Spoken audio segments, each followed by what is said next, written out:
Hello tous et toutes. Aujourd'hui, j'ai envie de vous parler de plusieurs sujets, mais vous allez voir qui se recoupent les uns les autres. Actuellement, dans nos sociétés actuelles, c'est vraiment pas évident de rester centré, uni, concentré. Et quand je parle d'unité de structure, c'est-à-dire de rester centré sur ce qu'on fait, sur ce qu'on pense, sur ce qu'on ressent, être au centre de ses émotions, pouvoir les gérer et aussi pouvoir se réunifier dans son énergie. Parce qu'il y a beaucoup de sollicitations de toutes parts, qu'on le veuille ou non, ne serait-ce que par les affiches publicitaires quand on habite dans une ville. À la campagne, c'est un peu moins, ne serait-ce que par les réseaux, que par tous les flux d'informations qui nous arrivent de manière concrète, mais aussi de manière subtile et collective. Et tout cela fait que plein de petits bouts de nous se détachent et vont voir, vont donner de l'énergie, vont s'accrocher à telle ou telle chose, et ça morcelle très rapidement. Il y a donc vraiment une vraie nécessité pour récupérer son énergie, pour récupérer son centre aussi, pour ne pas partir dans des tourbillons émotionnels, dans de la réactivité. Il y a vraiment une nécessité de se rassembler. Et ça passe vraiment sur tous les plans, et je dirais même sur toutes les dimensions. Alors, je vais détailler un petit peu tout cela sur différents plans. Il y a sur le plan physique déjà, c'est-à-dire simplement ne pas prendre le temps de manger ou de boire de l'eau. Hein. Faire tout très vite parce qu'il n'y a pas le temps. Et ça stresse aussi le corps. Et puis on peut même faire tout très vite à tel point que vite, il faut faire du sport. Vite, il faut se détendre. Vite, il faut prendre un temps pour soi. Vite, il faut méditer. Et tout devient dans le il faut, un canevas très contraignant, très asséchant en fait. J'ai l'image d'un désert, hein, de quelque chose qui ne permet pas un terreau fertile à l'être. Et puis, il y a aussi toutes les sollicitations dont je vous parlais, les sollicitations, les stimulations mentales qui génèrent de l'émotion, et des émotions qui peuvent être fortes, qui peuvent choquer, qui peuvent stresser votre organisme, votre système nerveux. Et puis, en plus de toutes ces sollicitations, de tous les médias, le bruit, les couleurs, les publicités, comme je disais, il y a aussi les gens, il y a aussi le collectif, et toutes les émotions qui sont générées actuellement, qui sont sur des fréquences qui ne sont pas toujours très élevées. Il y a beaucoup de peur, il y a beaucoup de colère, et tout cela, qu'on le veuille ou non, on le capte, et qu'on en ait conscience ou pas. Donc d'en avoir conscience, c'est déjà pas mal, hein, quand on se sent d'un seul coup très agacé et très énervé, alors que objectivement, il n'y a pas de raison déjà de se dire, est-ce que ça vient de moi ? Peut-être une part de moi, hein, qui n'est pas contente et qui a été activée par une situation, ou alors, est-ce que ça vient de l'extérieur ?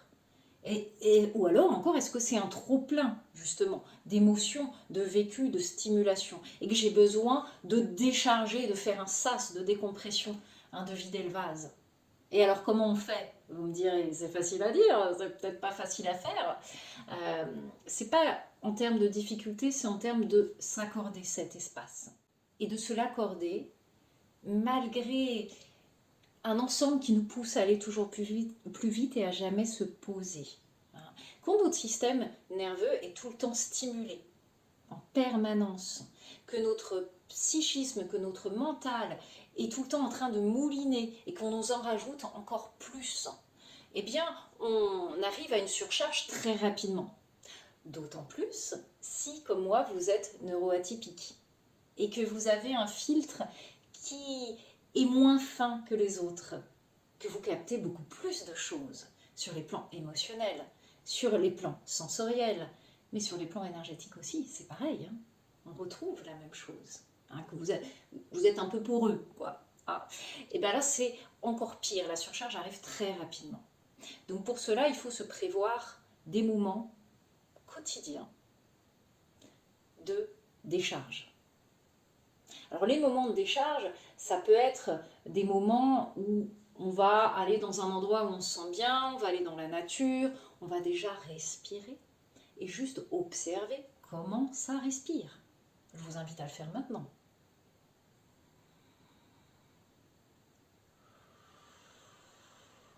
paraît bête, hein, mais pourtant c'est la base. La respiration, elle est directement reliée à nos émotions, à notre système nerveux. Donc observez déjà ça et voyez si ça peut être amélioré. Et puis, il y a aussi simplement aussi des visualisations, de sentir ce qui est en trop et ce qui peut être déposé, d'allègement. Et ça passe toujours par un réancrage, par une connexion au cœur de la Terre, au cœur cristal de la Terre. Et ça, c'est vraiment très important. Je vous proposerai à la fin juste un petit fil conducteur de ce que vous pouvez faire quand vous vous posez dans votre espace, quand vous vous déposez dans votre espace et que vous vous autorisez cet accueil de vous à vous. Et ça, pour la suite, c'est important de ce que je voulais vous dire. Donc voilà, on peut faire ça et ça, c'est très important. Et quand on fait ça, on peut aussi avoir cette intention de rassembler toutes les parts de soi qui ont été dispersées. Et c'est une sensation qu'on peut ressentir d'un point de vue subtil, mais presque physique, presque sensoriel. Quand on se met vraiment dans cet espace, qu'on peut d'abord s'ancrer, se recentrer dans son cœur et sentir toutes les parts dispersées qui reviennent, on peut sentir qu'il y en a beaucoup qui étaient parties. Ça, vous savez, quand vous êtes en train de penser à machin, est-ce qu'il a bien fait ça? Machine, est-ce qu'elle va bien au fait depuis la dernière fois? Et puis, faudra que je pense à donner à manger à mes chats. Et puis, il faut que j'aille faire les courses aussi. Et oh là là, demain, j'ai des réunions importantes. Et je ne m'étais pas dit que je m'achetais des chaussures. Non. Et puis après, vous voyez, en fait, ça fait plein de petites dispersions. C'est normal d'avoir ce background, en fait, dans sa tête. Mais des fois, il y a trop de programmes qui tournent en fond. Après, ça, c'est une question d'organisation aussi, de planification, hein, qui peuvent être externalisés, voilà, avec des outils pour s'organiser, pour noter les tâches à faire, etc. Mais ça, c'est pas le propos de cette vidéo. Il y a plein d'outils qui existent, plein de canevas, qui ne sont pas toujours adaptés à tout le monde d'ailleurs. Moi, en fait, quand c'est ça, quand j'ai toutes les idées qui me viennent, j'ai un cahier d'idées. Et puis, quand c'est des choses que je dois faire, s'il y a un timing, eh bien, je note dans mon agenda à telle heure, tel jour, ou alors, s'il n'y a pas forcément de timing prédéfini, eh bien, c'est le cahier des aspirations. Et en fait, j'ai plein de petits carnets différents qui sont une sorte de matérialisation des différents espaces de ma psyché. Moi, c'est comme ça que ça fonctionne et j'ai besoin de cette externalisation, de ce passage vraiment dans quelque chose de concret, de matériel. Des fois, je peux rajouter des couleurs, des fois, ça fait des diagrammes. C'est un peu comme les mind maps, si vous voulez, mais c'est sous forme aussi de cahier. Et pour m'organiser dans mes journées, tout est timé et même au quart d'heure près, des fois aux 5 minutes près, et j'inclus aussi tous mes besoins, c'est-à-dire le besoin de sport, le besoin d'être au soleil 5 minutes. Voilà, j'appelle ça mes ensoleillements, mes siestes solaires. Le besoin de manger, le besoin peut-être de se poser, justement le sas de décompression, et puis tous les besoins en fait primordiaux sont inclus en fait aussi en Canva, dans mon Canva de travail. Ça, c'est une organisation dont personnellement j'ai besoin et qui correspond à mes particularités de fonctionnement et à mes particularités neuroatypiques. Ça, c'est une petite digression, chacun peut trouver, et voilà, il y a des personnes qui accompagnent très bien là-dessus. Alors, voilà, pourquoi c'est important aussi de se rassembler et de refaire, vous voyez, cette bulle, et de sentir aussi qu'on est rassemblés, que toutes les parts de soi, en tout cas la plupart, sont revenues et créent une unité. Hein. Et qu'on sent qu'il y a un ancrage fort et puissant qui nous relie au centre de la Terre. C'est notre ancre, c'est là. Voilà. Et enfin, que nos ailes éthériques, hein, ça c'est un dispositif éthérique que tout le monde a, mais qui n'est pas forcément déployé. Hein, c'est comme des antennes, mais pas que. Ça sert à beaucoup de choses. Et qu'on peut les déployer. Alors pour ceux qui ont vécu l'expérience et qui peuvent retrouver ce ressenti. Hein. Et je vous parlerai sûrement des ailes éthériques dans une autre vidéo parce qu'il y aura encore beaucoup de choses à dire. Hein. Et que ces ailes, elles peuvent être déployées quand c'est ça, ça fait foump. Et là, on peut affronter. On peut être vraiment en conscience, en unité, et rien ni personne ne peut nous ébranler. Ça, c'est le ressenti. Ah, bon, on peut quand même être ébranlé parce qu'il reste toujours des petites failles et des choses à guérir, bien évidemment. Hein. Mais c'est vraiment ça. Et pourquoi ça, c'est important? Parce que ça va limiter votre dispersion. Ça va vous permettre de regagner votre énergie. Ça va vous permettre de mieux réguler vos émotions. Ça va vous permettre d'avoir des rapports à l'autre qui sont aussi plus justes et plus sains.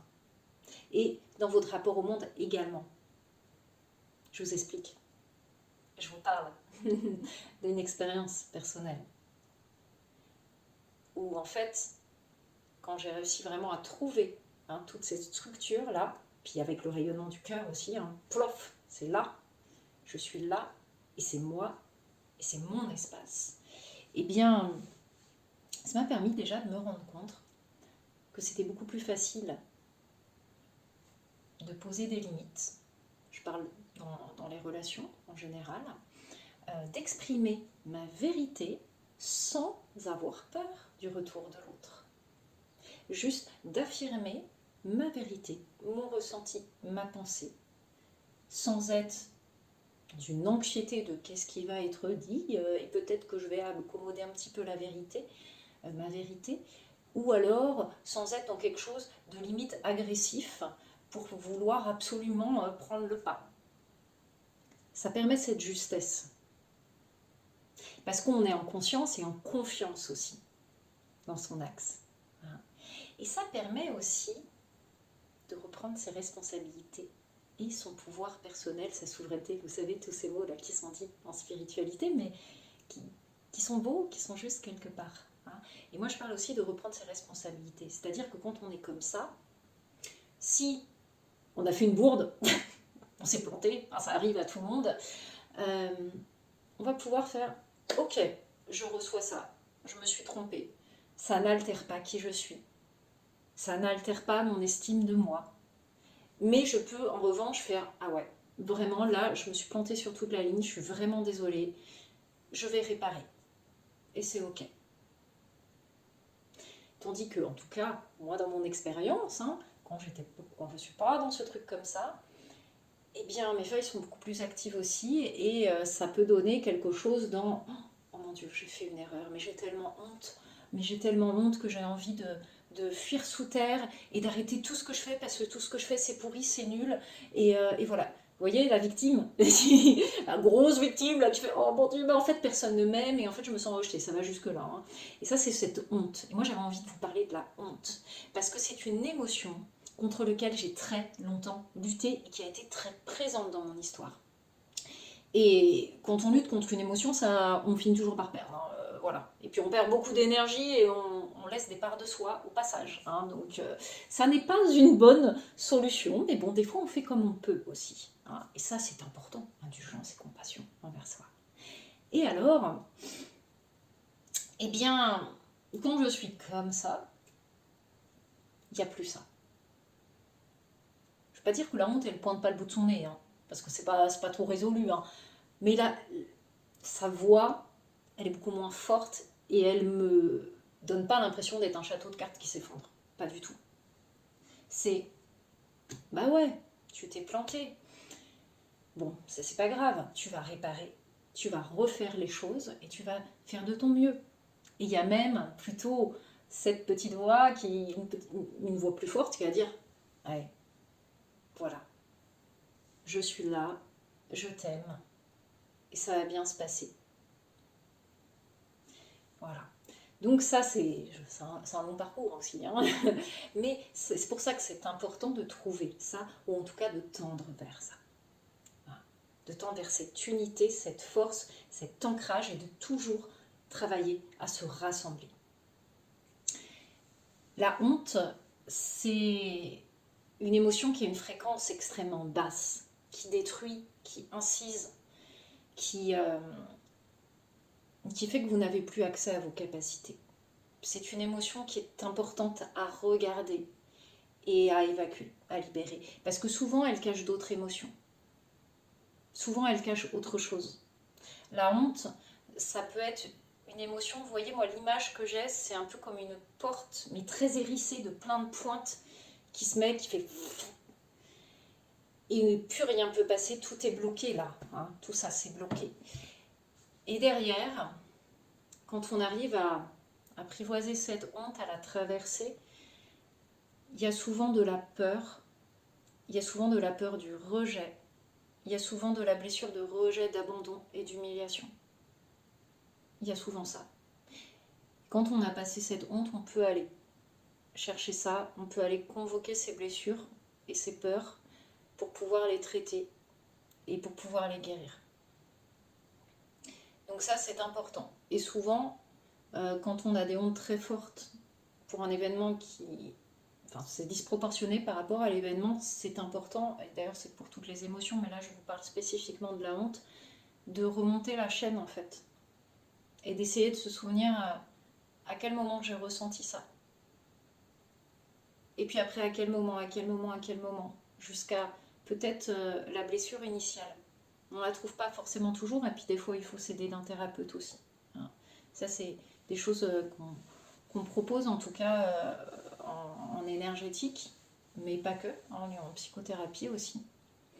Et là, ça permet justement d'aller détricoter, d'aller retrouver en fait qu'est-ce qui s'est passé. Où sont ces parties qui ont eu peur, qui ont vécu ces blessures. Voilà. Alors comme toutes les émotions, la honte, elle peut être héritée aussi. Hein. Il y a des choses qui transitent dans les lignées. Mais c'est une émotion que je trouve vraiment très délétère et très puissante. Et qui attaque profondément l'estime de soi, qui c'est vraiment une auto-attaque. C'est pour ça que c'est important d'aller la démanteler, d'aller la comprendre. Et le pendant de ça, c'est l'amour de soi. Voilà, tout un programme. Alors, je vous avais promis, je vous avais parlé de vous proposer un petit voyage justement pour trouver cet alignement et cette unité. Ce que je vous propose, c'est de suivre le lien qui est dans la description. Et on se retrouve, mais cette fois-ci, dans un soin audio vibratoire pour retrouver son unité, son pouvoir et sa souveraineté. Je suis Laurence Berthaud, énergéticienne et psychomotricienne, thérapeute multifacette. N'hésitez pas à visiter mon site internet pour découvrir tous mes soins et mes pratiques, également mes ateliers et mes formations. Au plaisir de vous retrouver.